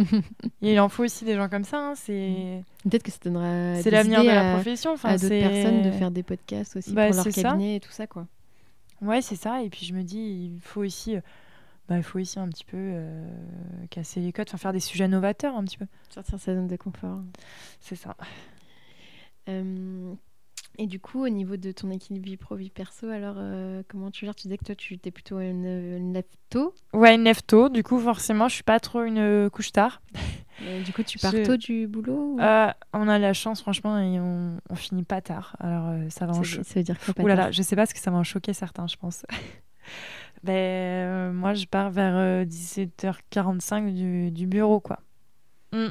Nous, il y a plus grand monde à 18h, 18h30, quoi. Il y a vraiment plus grand monde. Alors après, moi, je fais le choix de venir tôt, hein, aussi, c'est un choix perso. Donc ça me permet, en fait, le soir de pouvoir aller à l'entraînement. Peut-être que tu prends plus de pause le midi pour aller faire du sport, des fois? Ça dépend, en fait. Tu vois, si je fais du sport le midi, je prends plus. Sinon, je réduis, je finis plutôt le soir. En gros, si tu veux, ils nous autorisent d'arriver jusqu'à 9h. Et ils nous autorisent de partir à partir de 17h. Et après, tu gères comme tu veux tes heures. Donc voilà, je finis pas trop tard. Je vais à l'entraînement. Et ça, c'est indispensable. Et après, voilà, je suis pas une couche tard. Enfin, je considère que pour avoir un rythme de vie sain, il faut quand même bien manger, bien dormir. Enfin, c'est indispensable. Et moi, j'arrive bien à dissocier, ouais. Mais après, je peux parler du cabinet en dehors. Enfin, voilà, mais je pars pas avec mes problèmes en week-end ou en vacances, tu vois. J'arrive à... Après, je pense que aussi, vu que du coup, vous êtes organisés, vous pouvez... En binôme, en plus. Ouais, en binôme, vous pouvez gérer votre temps. Vous avez la demi-journée off, etc. Enfin, du coup, vous êtes obligé vous êtes plus productif. Et du coup, quand tu pars, quoi. C'est pas comme si tu étais overbooké. Oui. Et du coup, tu as tout le temps des trucs à faire et tu restes tard et tu arrives tard. Moi, c'est incompatible avec mon mode de vie. Je me serais pas retrouvée dans un cabinet comme ça. Après, il y en a pour tous les goûts, hein. Forcément, un jour, il faut que tu fasses un choix. Je veux quoi? Je veux être ambitieuse et avoir plein d'argent ou avoir un petit peu moins d'argent. Tu peux faire beaucoup d'heures sans être payée aussi. Mais... Non, mais dans le sens inverse, t'es pas obligé de travailler beaucoup pour avoir de l'argent. Enfin, ça dépend de ce que tu veux faire. Mais bon, souvent, tu vois, quand même, tu t'assois un petit peu... C'est corrélé, mais tu vois, maintenant, avec Internet et tout, ton temps de travail n'est plus forcément corrélé à tes revenus, puisque tu peux... Enfin, moi, par exemple, c'est le cas quand je vends mes fiches. Du coup, la fiche, je l'ai fait une fois et après, ça tourne tout seul. Là, je suis en train de te parler, ça se trouve, j'ai vendu une fiche, quoi. Oui, je suis d'accord avec toi là-dessus, mais tu vois, en cabinet, voilà. En cabinet, t'es dans un big, tu travailles beaucoup, t'es dans une grande ville, etc. Forcément, tu vas avoir un meilleur salaire qu'un collab qui est ici au Sable d'Olonne et qui finit à 17h30, 18h. Mais à côté de ça, qu'est-ce que tu veux dans la vie, quoi? Avoir Mais quand beaucoup tu disais, d'argent tu et vois, pas être avoir de ambitieuse temps. et avoir beaucoup d'argent. Enfin, en gros, tu faisais le lien entre faire beaucoup d'heures et être Oui, ambitieux, alors ouais, qu'en je soi, vois. tu peux Être ambitieuse et sans ne faire. pas forcément faire Oui, bien sûr. 70 heures par Oui, mais semaine. enfin, tu vois ce que je veux dire, quoi. On C'est en quand a même bien souvent conscience. bien, oui. Quand tu te compares, quand tu es en stage de deck, tu te compares aux autres. Il y en a qui disent ah ouais, toi tu gagnes que ça, mais moi je gagne ça. Enfin, je suis bah ouais, mais toi tu finis à 22h tous les soirs, quoi. Ouais. Moi je finis à 17h45. Enfin, du coup, je m'en fous en fait de tes 500 euros que tu gagnes en plus. Moi j'ai juste envie d'avoir du temps aussi à côté, quoi. Et ça n'a pas de prix en Le fait. temps tu pourras jamais le récupérer. Voilà, tu pourras jamais le récupérer et ça n'a pas de prix. Et ça te permet d'être bien dans ta tête. Et le lendemain, quand tu reviens au taf, t'es bien dans tes baskets, quoi. Bah, surtout pour une sportive. Jolie c'est transition, important. Julie. Bravo. Et si c'était à refaire, est-ce qu'il y a des choses que tu referais différemment? Mais je me suis notée en plus, je sais pas, des fois je me dis, est-ce que j'aurais fait la voie justement DCG, DSCG, qui je pense sincèrement, pour avoir son DSCG du premier coup est quand même plus idéal. C'est la voie classique, hein. Voilà, je pense que si tu sais vraiment dès le bac que tu as envie de faire ce métier, bah, DCG, DSCG, ça te met quand même un peu dans la bonne voie directe pour aller jusqu'au DEC sans trop perdre de temps. Après, toi, tu avais dit que tu n'étais pas forcément sûre d'être Voilà, expert moi j'étais pas comptable. sûre, donc je sais pas, tu Et vois, puis, mais tu avais kiffé quand même la vie étudiante, ouais, le truc, alors que quand tu es DCG, DSCG, tu as quand même pas plus pareil, de hein. contraintes. Ouais. Ouais. J'aurais gagné une année peut-être, tu vois. Ah oui. J'aurais pas Ouais. fait un fiasco du Mais DSCG la première année. Mais bon, tu serais écoute, peut-être diplômée aujourd'hui. un an, qu'est-ce que c'est dans une vie c'est pas grand-chose. Sinon, franchement, non, je changerais pas grand-chose. Moi, je considère que quand tu viens au taf et que t'as pas la boule au ventre et que t'es contente de venir travailler, c'est que tu peux t'estimer heureuse, quoi. Enfin, il n'y a pas grand-chose à changer. Je suis jamais venue ici avec la boule au ventre ou enfin, pas avoir envie de travailler, etc., quoi. Et si tu devais dire quelque chose à la Émilie qui a 20 ans, qu'est-ce À que tu lui 20 ans, dirais? là, Elle j'étais faisait quoi? étudiante. C'était en L2. J'étais en L2. Je pense que ouais, je me serais pas imaginée jusqu'ici, mais qu'en fait, faut croire en soi et faut se fixer des objectifs. Faut pas croire qu'ils sont pas atteignables, parce que tout est possible. Et je pense que quand on veut, en fait, on peut. Hein, on s'en donne les moyens. Après, enfin, ça aussi, on en a parlé, mais la gestion du temps, etc. Quand on veut vraiment, on trouve le temps. Hein. Ouais, c'est ça ce qu'on disait, c'est Ouais. que moi j'aime. Enfin, bah, je pense que c'est pareil pour toi. On n'aime pas trop les gens qui. Enfin, on n'aime pas trop. Quand on dit j'ai pas le temps, en soi, s'il y a quelque chose qu'on a vraiment envie de faire, on trouve toujours le T'inquiète temps. pas qu'on trouve le temps. Et comme tu dis, ou même Olivier, toi qui vous faites du sport le midi, ou vous vous organisez pour faire les choses qui sont importantes pour vous. Voilà, s'il faut se lever à 5h, on se lève à 5h. Mais si ça te fait plaisir, si vraiment il y a quelque chose qui est primordial pour toi, tu trouves le temps, hein, comme tu veux. Et quand on dit on n'a pas le temps, c'est souvent une excuse parce qu'on n'a pas envie ou parce qu'on a la flemme. Et c'est pas grave, mais il faut juste être honnête avec soi-même et dire j'ai pas envie ou j'ai la flemme ou autre. Mais de dire j'ai pas le temps, c'est dire qu'en fait c'est un événement extérieur qui t'empêche de le faire, alors qu'en fait si tu avais vraiment envie, tu pourrais le faire. C'est un peu une excuse. Ouais, je suis d'accord. Donc voilà, faut mettre toutes les chances de son côté. Et je pense que avec de la bonne volonté et un peu de niaque, on peut aller au bout. Surtout avec ce cursus qui est au final assez flexible au niveau des matières, au niveau... Oui, on peut venir de plusieurs... comme tu dis, tu peux être dans l'université, de trucs, tu peux aller dans des écoles publiques commerce, gratuites, y a... C'est ça. Ah oui, c'est pas du tout la voie royale, entre guillemets, ou qui coûte cher. Tu dois payer ou... Ouais. Après, c'est vrai que intellectuellement, oui, il faut être dedans. Enfin, ça reste quand même des études. Faut avoir envie de bosser, hein. Faut pas se voiler la face. Hein.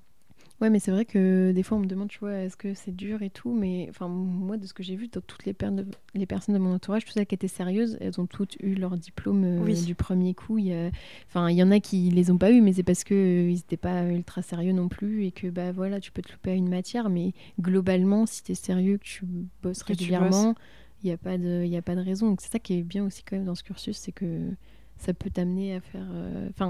entre guillemets, peu importe d'où tu viens, tu peux réussir à faire. Ça sera plus ou moins long, plus ou moins difficile, mais en tout cas, tu peux y arriver. Oui. Bon, écoute, merci beaucoup, Émilie, Julie, pour ton temps. Pour ce chouette moment. C'est la première fois que tu passais de l'autre côté. On a fait un il y a 3 jours, mais il était plus court. Il durait 25 minutes et on s'interrogeait à 3. Mais c'était plus, c'était plus on court. écoutera ça alors sur ta vue avec ton comptable. Je mettrai le lien dans la description et le lien aussi de l'épisode de Great Place to Work. Ouais. Pour ceux que ça intéresse, notamment les cabinets. Écoute, je te dis merci beaucoup. Merci. Bon après-midi, bonnes vacances. Merci. Félicitations, tu as été au bout de cet épisode. Tu peux m'envoyer un message sur LinkedIn ou Instagram pour me dire ce que tu en as pensé. Des suggestions de profils sont aussi les bienvenues. Si tu veux m'aider à faire connaître le podcast, tu peux le noter 5 étoiles sur Apple Podcast ou le partager à 2 amis, c'est gratuit. Pour découvrir le prochain épisode, je te donne rendez-vous dimanche prochain à 10h